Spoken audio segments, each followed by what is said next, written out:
नमस्कार, आपका स्वागत है भारत होम्योपैथी के यूट्यूब चैनल पर। और आज इस वीडियो में हम बात करेंगे अस्थमा के लक्षणों के बारे में, साथ ही साथ अस्थमा को रोकने के उपायों के बारे में।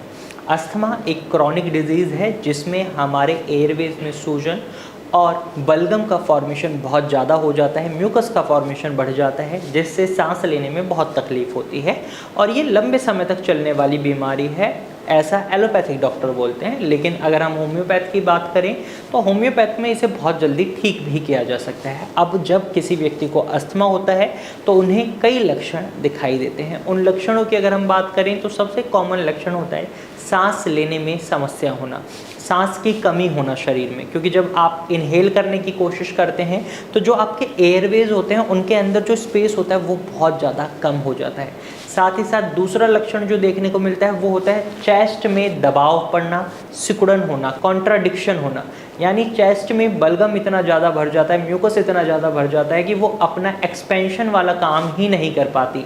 और तीसरा लक्षण जो हमें देखने को मिलता है वो कफ होता है, यानी खांसी। ये सूखी खांसी भी हो सकती है या बलगम भरी खांसी भी हो सकती है।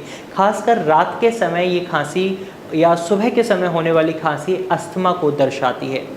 चौथा लक्षण जो देखने को मिलता है, बहुत जल्दी व्यक्ति थकान महसूस करता है। इसका कारण होता है शरीर को पर्याप्त मात्रा में ऑक्सीजन का ना मिल पाना, क्योंकि आपके एयरवेज में सूजन आई हुई होती है, म्यूकस का फॉर्मेशन बहुत ज़्यादा होता है, तो शरीर को ऑक्सीजन नहीं मिल रही होती। इसकी वजह से पेशेंट के अंदर बहुत ज़्यादा थकान बन जाती है।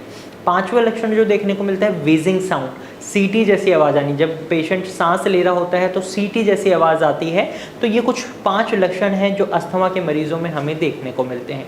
इसके बाद अस्थमा को रोकने की अगर हम बात करें तो रोकने के लिए आपको कुछ चीज़ों का खास ख्याल रखना है। जब भी आप खाना खाते हैं तो कोशिश करें ईट फ्रेश, यानी आपको ताज़ा फल और सब्जियां खाने हैं। जब भी फल और सब्जियां खा रहे हैं तो उनको अच्छे से वॉश करके खाना है। किसी भी तरीके के एलर्जन से आपको बचना है, जैसे डस्ट से। कई बार आप सब्जियों को अच्छे से नहीं धो रहे, उनके अंदर मिट्टी लगी हुई है, तो ये मिट्टी आपके अस्थमा को ट्रिगर कर सकती है। इस बात का खास ख्याल रखें।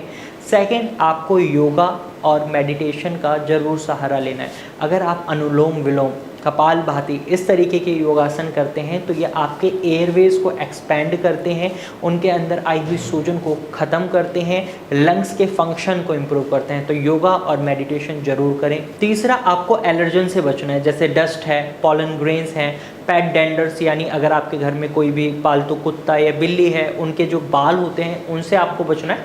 ये एलर्जन की तरह काम करते हैं। किसी केमिकल बेस्ड फैक्ट्री से दूर रहें तो ज़्यादा अच्छा है, या किसी भी तरीके की स्मेल से, परफ्यूम से भी कई बार अस्थमा ट्रिगर कर जाता है। इन चीज़ों से दूरी बनाकर रखें। साथ ही साथ आपको स्मोकिंग से और अल्कोहल कंजप्शन से दूरी बनानी है। अगर आप स्मोकिंग करते हैं तो इससे अस्थमा ट्रिगर करता है। आपके एयरवेज में एक और रिएक्शन होता है और सूजन बढ़ती है, म्यूकस फॉर्मेशन बढ़ता है और ज़्यादा तकलीफ़ें बढ़ती हैं। हालांकि अगर आप स्मोकिंग नहीं भी कर रहे, आपका कोई रिलेटिव या आपका कोई फ्रेंड स्मोकिंग करता है तो आपको उस समय के दौरान उनसे भी दूरी बना लेनी चाहिए, क्योंकि आप कहीं ना कहीं पैसिव स्मोकर बन जाते हैं और पैसिव स्मोकर होने की वजह से भी आपका अस्थमा ट्रिगर कर सकता है।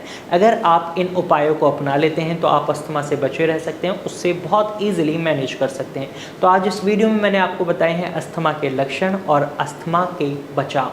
आपको ये जानकारी कैसी लगी हमें कमेंट में ज़रूर बताइएगा। और ऐसे ही इन्फॉर्मेटिव वीडियोस देखने के लिए हमारे चैनल को लाइक, शेयर और सब्सक्राइब जरूर कीजिएगा। और अगर आप अस्थमा का इलाज ढूंढ रहे हैं तो आप भारत होम्योपैथिक डॉक्टर की टीम से कंसल्ट कर सकते हैं। आप स्क्रीन पर दिए गए नंबर पर कॉल कर सकते हैं और भारत होम्योपैथिक डॉक्टर टीम से एडवाइस ले सकते हैं। तो आज की वीडियो में सिर्फ इतना ही, फिर मिलेंगे एक नई वीडियो के साथ। तब तक के लिए धन्यवाद।